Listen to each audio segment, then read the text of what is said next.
மத்திய அரசினை கண்டித்து நடைபெற்றுக் கொண்டிருக்கக்கூடிய இந்த மாபெரும் ஆர்ப்பாட்டத்திற்கு தலைமையேற்றிருக்கக்கூடிய மாவட்ட கழகத்தினுடைய செயலாளர் உள்ளிட்ட நகர கழக, ஒன்றிய கழக, மாவட்ட கழகத்தினுடைய நிர்வாகிகள், சார்பணியினுடைய நிர்வாகிகள் அனைவருக்கும் எனது வணக்கத்தினை தெரிவித்துக் கொண்டு,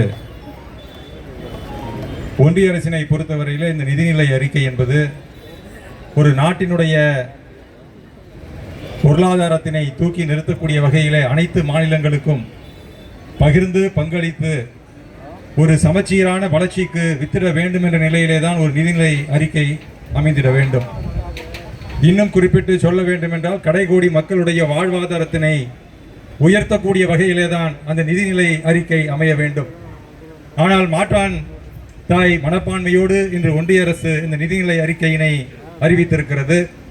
தமிழகத்தினை பொறுத்தவரையில புதிய ரயில் திட்டத்திற்கு நிதி ஒதுக்கீடு செய்யப்படவில்லை. மெட்ரோ ரயில் திட்டத்திற்கு நிதி ஒதுக்கீடு செய்யப்படவில்லை. நெடுஞ்சாலைத்துறைக்கு நிதி ஒதுக்கீடு செய்யப்படவில்லை. வெள்ள நிவாரண நிதியாக 32,000 கோடி கேட்டதற்கு வெறும் 272 கோடி ஒன்றிய அரசு தந்திருக்கிறது.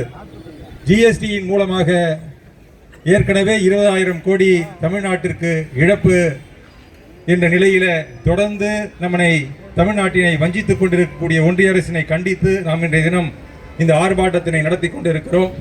நடைபெற்று முடிந்திருக்கக்கூடிய நாடாளுமன்ற தேர்தலில் 40 தொகுதிகளில் தமிழக மக்கள் நமக்கு மிகப்பெரிய வெற்றியினை தந்திருக்கிறார்கள்.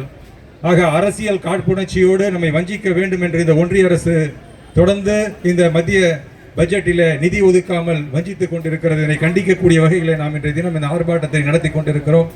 ஆக ஒன்றிய அரசு இந்த போராட்டத்தின் மூலமாக நமது கோரிக்கைக்கு செவிசாய்த்து உடனடியாக நிதி ஒதுக்கீடு செய்ய தர வேண்டும் என்ற கோரிக்கையினை முன்னிறுத்து இந்த போராட்டம் இல்லை என்றால் தொடரும் என்ற எச்சரிக்கையை விடுத்து வாய்ப்புக்கு நன்றி கூறி விடைபெறுகின்றேன். நன்றி, வணக்கம்.